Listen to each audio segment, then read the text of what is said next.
रे डोमारा से सुपावा बना भाई दही रे करबै छठी के व्रत फल फूल लाई दही रे करबै छठी के व्रत फल फूल लाई दही रे।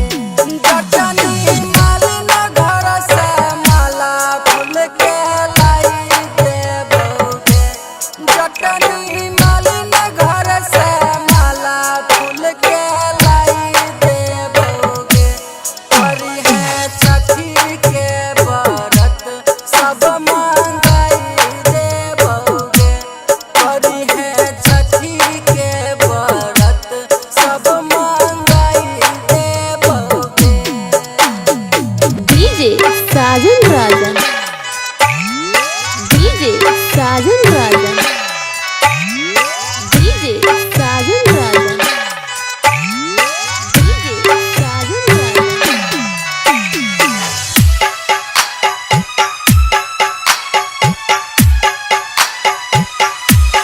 जटा रे बनिया से पाना प्रसाद लाई दही रे जटा रे बनिया से पाना प्रसाद लाई दही रे करबै छठी के व्रत पियरी किनाई दही रे करबै छठी के व्रत पियरी किनाई दही रे। जटनी बनिया से पान प्रसाद लाई देबोगे।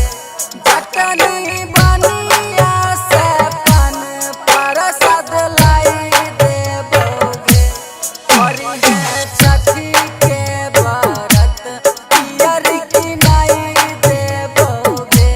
करी है छठी के व्रत पियरी किनाई देबोगे।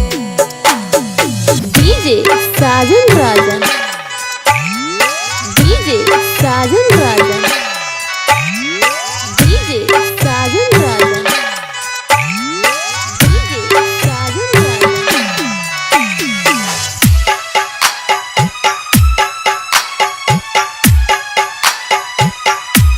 जटा रे राजा रतन संगे घाट बनाई दी है रे जटा रे राजा रतन संगे घाट बनाई दी है रे उषा यादव से भजन गवाई दी है रे विपिन दीवाना से भजन गवाई दी है रे। जटनी राजा रतन संगे घाट बनाई देबोगे। जटनी राजा रतन संगे घाट बनाई देबोगे। उषा यादव से भजन गवाई देबोगे। विपिन दीवाना से भजन गवाई देबोगे।